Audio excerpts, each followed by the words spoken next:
मैं मोहम्मद इलियास, भारतीय जनता हमदर्द न्यूज बलिया से। अभी एक शिक्षा पर जो है हम बात करने जा रहे हैं। वकील साहब, आपके समाज में शिक्षा का स्तर क्यों नीचे गिरा हुआ है? सच्चर कमेटी का रिपोर्ट बता रहा है कि जो है दलित से भी जो है अल्पसंख्यक का हाल बुरा है शिक्षा के क्षेत्र में, सामाजिक क्षेत्र में, सियासत के क्षेत्र में। ये इसका मूल कारण क्या है? जबकि शिक्षा के लिए भी जरूरी है इकोनॉमिक मजबूत, मतलब पैसा का होना जरूरी है। शिक्षा के लिए जो है पैसा जरूरी है। कहीं इस साइड रहिए। सरकार का भी इसमें इंतजाम है, परंतु अपने तौर से भी कुछ सक्षम होना चाहिए कि स्कूल जा पाएँ, किताब खरीद पाएँ, बच्चों को भेज पाएँ। और अपनी जागरूकता की कमी और साधन की कमी, ये दो वजह है। जागरूकता और साधन की कमी की वजह से शिक्षा में हमारा समाज, खुसूसन मुस्लिम समाज पिछड़ रहा है। अभी तो सरकार जो है आंगनबाड़ी से लेके जो है primary school, middle school, high school, college में हर व्यवस्था दे रखा है। यहाँ तक कि जो है गरीब बच्चे के लिए जो है किताब भी दे रहा है, पैसा भी दे रहा है, साथ छात्रवृत्ति भी है। फिर भी क्यों आपका समाज पीछे है शिक्षा में? देखिए, ये आपके टेलीविज़न और मीडिया में ही सरकार के तरफ से वो आंगनबाड़ी और इनका स्कूल में शिक्षा के लिए किताब वगैरह चल रहा है। हमको कोई मंत्री या मुख्यमंत्री आवे हैं, भेष बदल करके चले हैं, बिहार की बात कीजिएगा तो उनको हम बिहार की तस्वीर दिखला देते हैं शिक्षा व्यवस्था के बारे में।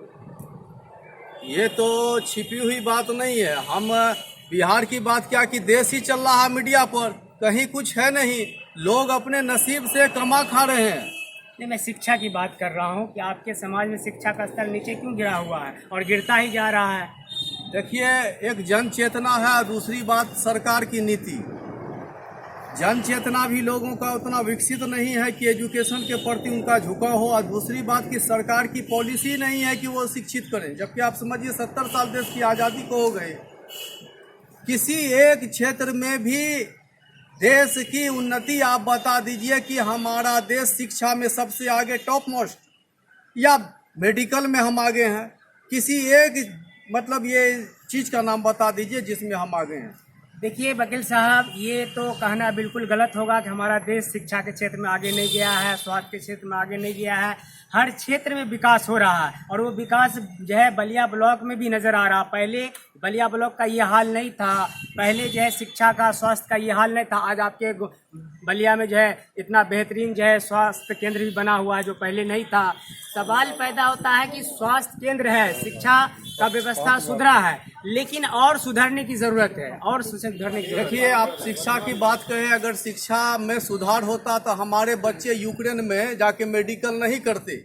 आप देखे होंगे यूक्रेन में अभी भी जंग चल रहा है। रूस जो वहाँ हमला कर रहा है, यूक्रेन से हमारे बच्चे किस किस मुसीबत से, और अभी भी दुनिया के बहुत सारे मुल्कों के बच्चे फंसे हैं।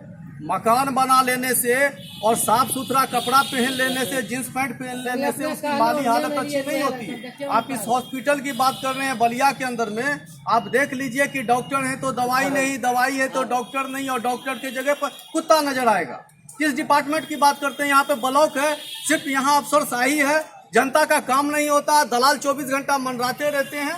दलाली तो आपके समाज के लोग ही नहीं करते हैं। यहाँ जो थानेदार है वो तो बाहर के आए हुए हैं, बीडीओ है, अफसर है, बाहर के लोग आए हैं। आपका जो गांव का जो नेता है, जो आपके गांव के पढ़े लिखे लोग हैं, अगर यही दलाली कर रहा है, यही समाज को गलत कर रहा है, तो इसमें अफसर और थाना क्या करेगा? ये तो आपके समाज का गलती है, यहाँ बलिया के लोगों की गलती है। बलिया के लोगों का नहीं, हम कहते हैं अगर अफसर ईमानदार और सही में काम करने वाला अगर होगा तो दलाल की नहीं, जनता की बात सुनेगा।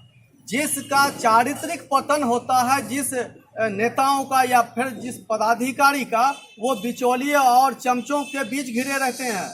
ये कह देने से कि थानेदार सही है और समाज के लोग आते हैं, मैं इस बात को सिरे से इनकार करता हूँ। सवाल पैदा होता है, कोई हमको गिफ्ट देना चाहेगा, फ्री में कुछ देना चाहेगा, तो हमको लेने में क्या परेशानी है? आपको भी देगा तो आप भी लेंगे। अगर कोई थानेदार को फ्री में कुछ दे रहा है या अफसर को कुछ दे रहा है अपने लालच से कि इससे हमको कुछ काम होगा, कुछ फायदा होगा, ये तो देने वाले के न है कि ईमानदार अफसर को, एक ईमानदार थानेदार को बेईमान बना रहा है। देखिए, ईमानदार लोग कभी भी पैसे से रिश्वत लेकर के कभी भी गलत काम नहीं करेंगे। जब थानेदार या कोई भी एनीबॉडी, कोई भी पदाधिकारी किसी पद पर बैठा हुआ कर्मचारी जो कुर्सी पर बैठा हुआ वो जवाबदेह संवैधानिक पद पर बैठा हो, वो रिश्वत लेकर के काम नहीं करेगा, वो सबसे पहले काम देखेगा। वकील साहब, मेरा मुद्दा था शिक्षा। शिक्षा में जब तक सुधार नहीं होगा, किसी चीज में सुधार नहीं होगा, न थाना सुधरेगा, न ब्लॉक सुधरेगा, न अस्पताल सुधरेगा, न नेता सुधरेगा। सरकार के पास मेन है शिक्षा। शिक्षा में वकील साहब सुधार होना चाहिए, चाहे वो मस्जिद का शिक्षा हो, मदरसा का शिक्षा हो, मंदिर का शिक्षा हो, प्राइवेट शिक्षा हो या सरकारी शिक्षा हो। मेन हम खुद नर्सरी से यूनिवर्सिटी तक पढ़े हैं, हम देखे हैं कि शिक्षा में दोष है। क्या वकील साहब वो जो आपका दरोगा भी ख्याल बैठे नहीं हैं, है, शिक्षित ही तो बैठे हैं। आपका ख्याल नहीं है कि जब तक शिक्षा में सही सुधार नहीं होगा, मॉरल शिक्षा मिलता नहीं है, धार्मिक शिक्षा मिलता नहीं, सिर्फ physics, chemistry, biology, mathematics, Hindi, English पढ़ा दिया जाता है और समझता है कि हमारा अच्छा नागरिक हो गया। अच्छा नागरिक होने के लिए सिर्फ अक्षर ज्ञान जरूरी नहीं है, उसको नैतिक शिक्षा, धार्मिक शिक्षा और कानून का शिक्षा भी जरूरी है। पढ़ लिख लिए हैं लेकिन कानून पता नहीं है। कानून ये समझती है जी कि कानून का ये समझ है कि कानून सभी को पता है। जी इस बुनियाद पर कोई आदमी बच नहीं सकता कि मैं कानून नहीं जानता हूँ, ये गलत काम कर दे।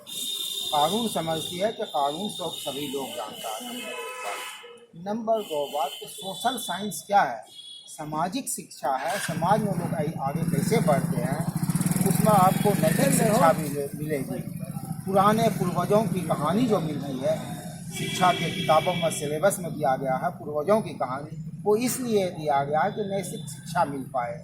हाँ, ये बात हम दो तरफ से ज़रूरी है कि शिक्षा गार्जियन को खुद उसके लिए जिम्मेदारी ज़्यादा कबूल करनी चाहिए, उसके बाद किसी और की जिम्मेदारी है। आप अपने बच्चे के लिए कितना समय दे पा रहे हैं, कितना फिक्रमंद है, ये बड़ी बात है। देश का आज़ादी का 75 साल हो गया, 76वां साल चल रहा है, फिर भी दलित, मुस्लिम और गरीब लोग क्यों नहीं जो है मूल शिक्षा हासिल कर सका। उसका स्वास्थ्य, शिक्षा सब गड़बड़ है। ये गड़बड़ के लिए क्या ये लोग खुद दोषी नहीं है या सिर्फ सरकार दोषी है? देखिए, शिक्षा हो रहा है, लोग शिक्षित हो रहे हैं। आप देखेंगे तो शिक्षित लोगों की संख्या बढ़ी है। हर गांव में आपको शिक्षित मिलेंगे, हर देहात में शिक्षित मिलेंगे। शिक्षा तो है, शिक्षा का जो परिणाम होना चाहिए, उसका जो प्रतिफल होना चाहिए, वो प्रतिफल संपूर्ण रूप से लोग प्राप्त नहीं कर पाते। तो शिक्षित लोग ही क्यों समाज को, देश को और गरीबों को लूट रहा है? शिक्षित लोग को तो चाहिए कि देश को बचाए, समाज को बचाए, गरीब को फायदा पहुंचाए। ये पढ़े लिखे लोग ही जो लूट रहा है, चाहे वो डॉक्टर हो या नेता हो या पत्रकार हो या जो भी लोग हैं, जो पढ़े लिखे लोग हैं, धनी मनी है, हर तरह से पावरफुल है, वही देश को, समाज को और जनता को लूट रहा है। उसको कैसे लूटने से बचाया जा सकता है? इसका संबंध नैतिकता से है व ईमानदारी से है। शिक्षा अलग चीज़ है, नैतिकता और ईमानदारी अलग चीज़ है।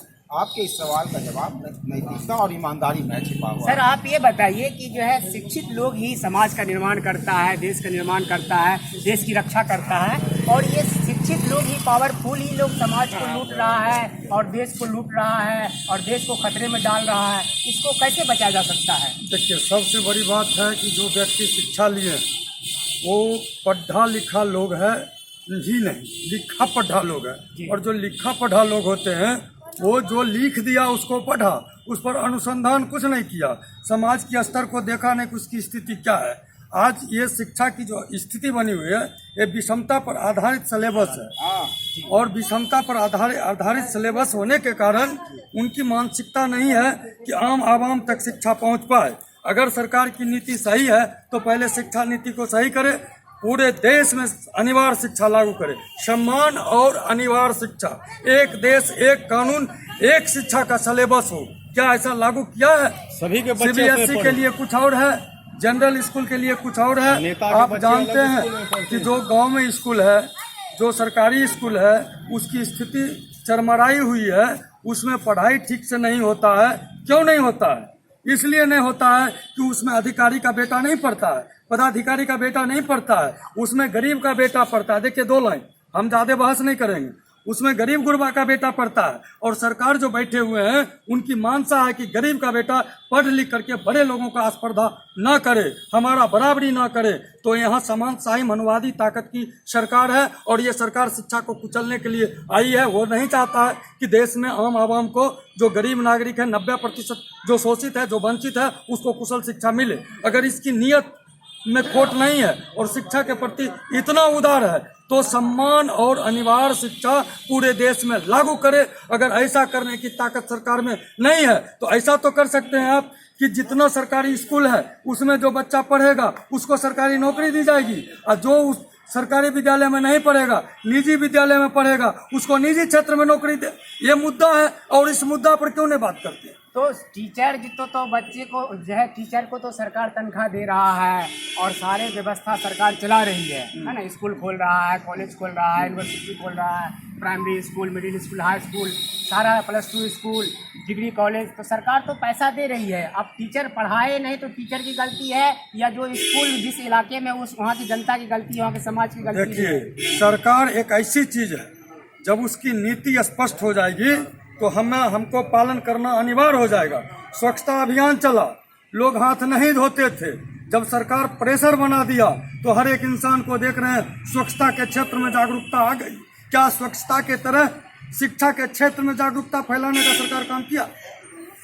मैं मोहम्मद इलियास, भारतीय जनता हमदर्द न्यूज़ बलिया से। मैं अभी बलिया में कुछ लोगों से बात कर रहा था शिक्षा पर, आपने सुना। आइए जनता हमदर्द को देखिए, लाइक कीजिए, शेयर कीजिए।